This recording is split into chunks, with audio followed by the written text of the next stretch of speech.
Radhe Radhe all, welcome back to our YouTube channel. Today I'm discuss here electric field due to a line charge distribution because आपके पास last topic बचा हुआ chapter 12 class 12 का chapter 1 का last topic कौन सा topic electric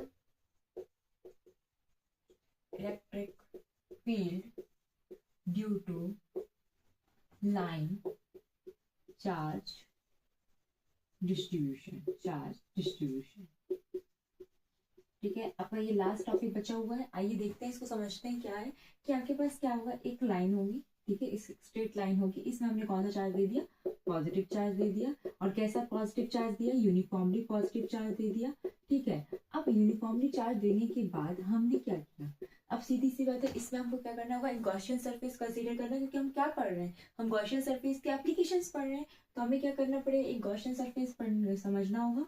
तो हमने यहाँ पे एक गॉसियन सरफेस से क्या मांगा, एक सिलेंड्रिकल माना, क्या माना, एक सिलेंड्रिकल माना, ठीक है, एक सिलेंडर माना, ठीक है, कुछ इस तरह से, ठीक है। अब यहाँ पे आप ध्यान देना, अब सबसे पहले जब हम सिलेंडर कोई भी चीज को गॉसियन सरफेस मानते हैं तो हमें क्या पता होना चाहिए, उसका एरिया वेक्टर पता होना चाहिए। तो अगर हम इसके एरिया वेक्टर की बात करेंगे तो सबसे पहले देखो, ये पॉजिटिवली चार्ज डिस्ट्रीब्यूशन है ना, तो जो इसकी इलेक्ट्रिक फील्ड लाइन से सब बाहर की ओर जाएंगे। तो अगर हम एरिया चार्ज डिस्ट्रीब्यूशन यहाँ मानेंगे तो इसका जो इलेक्ट्रिक फील्ड एरिया ये होगा, ये एरिया वेक्टर क्या हो जाएगा, डीए हो जाएगा।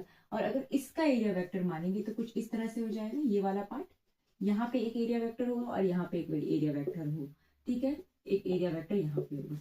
पर अब ध्यान देने वाली बात क्या है, यहाँ पे ध्यान देने वाली बात ये है कि अगर ये इलेक्ट्रिक फील्ड लाइन क्या हुई है, ड्रॉ है, तो ये पॉजिटिवली है। और पॉजिटिवली कोई भी चार्ज होता है, कोई भी चीज पॉजिटिव होती है तो उसकी इलेक्ट्रिक फील्ड लाइन क्या होती है, अवे होती है। और जब नेगेटिव लेती है तो टूवर्ड्स होती है। मतलब यहाँ पे जो इलेक्ट्रिक फील्ड लाइन होगी वो क्या होगी, कुछ इस तरह से होगी, ठीक है। तो इलेक्ट्रिक फील्ड लाइन ये हो गई, यहाँ पे क्या होगी, इलेक्ट्रिक फील्ड लाइन ये हो गई, ठीक है। और यहाँ पे क्या होगी, इलेक्ट्रिक फील्ड लाइन ये हो गई। तो आप यहाँ पे बहुत अच्छे से देख पा रहे हो कि जो इसका एंगल बन रहा है वो क्या बन रहा है, 90 डिग्री बन रहा है। और इसका एंगल क्या बन रहा है, 90 डिग्री बन रहा है। बस यहाँ पे जो एंगल बन रहा है वो 0 डिग्री बन रहा है। तो हमारे पास यहाँ पे जब हम इलेक्ट्रिक फील्ड निकालेंगे तो बाय गॉस लॉ यहाँ पे इलेक्ट्रिक फील्ड क्या हो जाएगी, 0 हो जाएगी, क्योंकि cos 90 क्या हो जाएगा, 0 हो जाएगा। यहाँ पे क्या हो जाएगा, cos 90 क्या हो जाएगा, 0 हो जाएगा। तो इस पॉइंट पे अगर हम 3 सरफेस करें तो यहाँ पे क्या होगा, यहाँ पे तो कुछ ना कुछ वैल्यू नहीं आएगी तो इसको हम निकालेंगे। बट यहाँ पे क्या हो जाएगा, 0 हो जाएगा फिर इलेक्ट्रिक फ्लक्स। और यहाँ पे भी क्या हो जाएगा, फ्लक्स, इलेक्ट्रिक फ्लक्स क्या हो जाएगा, 0 हो जाएगा। ये इलेक्ट्रिक फ्लक्स का साइन होता है ना, इलेक्ट्रिक फ्लक्स को किससे शो करते हैं, फाई से डिनोट करते हैं। याद रखना इलेक्ट्रिक फ्लक्स क्या होता है। अगर इलेक्ट्रिक फ्लक्स नहीं समझ में आए तो गॉस लॉ तो कुछ भी नहीं है, ठीक है। इतनी चीजें समझ में आई, ठीक है। तो यहाँ पे ये चीज होगी, यहाँ पे ये चीज होगी। अब बात करते हैं सिर्फ इस सरफेस की, जहाँ पे कर्व सरफेस की, कर्व सरफेस में हमें क्या मिल रहा है, हमें यहाँ पे कुछ इलेक्ट्रिक फील्ड मिल रही है। जब अगर हम इस इलेक्ट्रिक फील्ड की बात करेंगे तो क्या हो जाएगा, according to Gauss law into A D equals to क्या हो जाएगा, क्यू अपॉन एप्सिलॉन नॉट। ये कहाँ से आया है, कहाँ से आया है, कहाँ से आया, ये आया according to Gauss law, according to Gauss law, ठीक है। ये चीज याद रखना। अब देखो सीधी सी बात है, जब इतनी चीजें हमने कर ली तो हमने क्या करेंगे, सीधे हम यहाँ पे क्या करेंगे, ये देखो अब ये वेक्टर का साइन हटेगा ना, आगे आप क्या होगा, वेक्टर का साइन हटेगा, ई डी ए क्या हो जाएगा, कॉस 0 डिग्री, क्योंकि क्यों ये वाला लिखेंगे, यहाँ तो ऑलरेडी 0 हो गई, तो कॉस 0 इक्वल्स टू क्या हो जाएगा, क्यू अपॉन एप्सिलॉन। कॉस 0 की वैल्यू क्या होती है, 1 होती है। अब तक तो रट जाना चाहिए कॉस 0 की वैल्यू। और यहाँ पे हमने क्या करें, ई को कॉमन निकाले और यहाँ पे क्या निकाला, डी ए इक्वल्स टू क्या हो जाएगा, क्यू अपॉन एप्सिलॉन, ठीक है। अब देखो इस कर्व सरफेस में क्या हो रहा है, तो इसका जब हमने एक गॉसियन सरफेस लिया तो हमने ये ले लिया, इसकी क्या हो गई, एक कोई ना कोई लेंथ हो गई, कोई ना कोई लेंथ हो गई।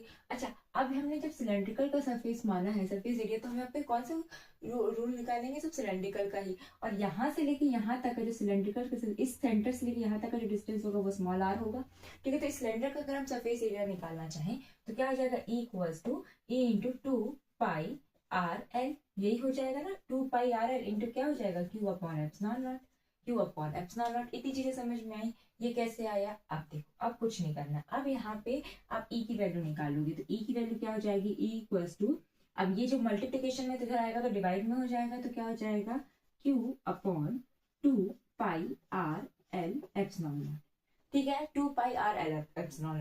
अब हम यहाँ पे क्या ले रहे हैं, एक लाइन चार्ज ले रहे हैं ना, तो हम यहाँ पे कौन सा, अब ये देखो लीनियरली डिस्ट्रीब्यूटेड है, तो यहाँ पे हम कौन सा सरफेस यूज कर देंगे, लीनियर चार्ज डिस्ट्रीब्यूशन। क्या सरफेस यूज कर देंगे, linear charge distribution. Linear charge distribution क्या होता है, लीनियर चार्ज डिस्ट्रीब्यूशन क्या होता है, इसको हम किससे डिनोट करते हैं, लैम्डा। लैम्डा इक्वल्स टू क्या होता है, Q upon L. Lambda upon Q upon L, यही होता है L lambda equals to Q upon L. तो यहाँ पे देखो क्यू अपॉन एल की जगह हम लैम्डा ही पुट कर सकते हैं ना, तो हम कुछ नहीं करेंगे, हम यहाँ पे क्या लिखेंगे, ई इक्वल्स टू क्या हो जाएगा, lambda upon 2 pi R epsilon. ये आपकी क्या आ गई, ये आपकी लाइन चार्ज डिस्ट्रीब्यूशन की वैल्यू आ, जो इस इक्वेशन के लिए हमें निकालनी थी। हमें क्या निकालना, electric field due to line charge distribution, तो हमें क्या आ गया, E equals to lambda upon 2 pi R epsilon naught, ये आपकी वैल्यू आ गई। ठीक है, तो इतनी चीजें समझ में आई आप लोगों को अभी के लिए, इतनी चीजें आप लोगों को समझ में आई।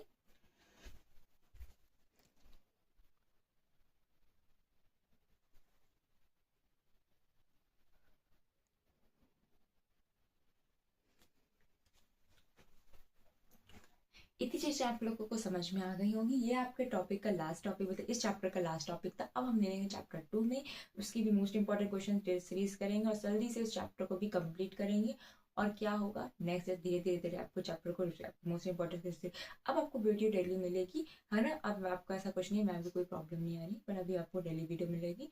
ठीक है, तब तक के लिए आपको मेरी वीडियो पसंद आई होगी तो लाइक कीजिए, शेयर कीजिए, सब्सक्राइब कीजिए चैनल को, और बस आप समझते रहिए, पढ़ते रहिए फिजिक्स, आपको बहुत अच्छी अच्छी चीज़ें मिलने वाली है। तब तक के लिए राधे राधे ऑल।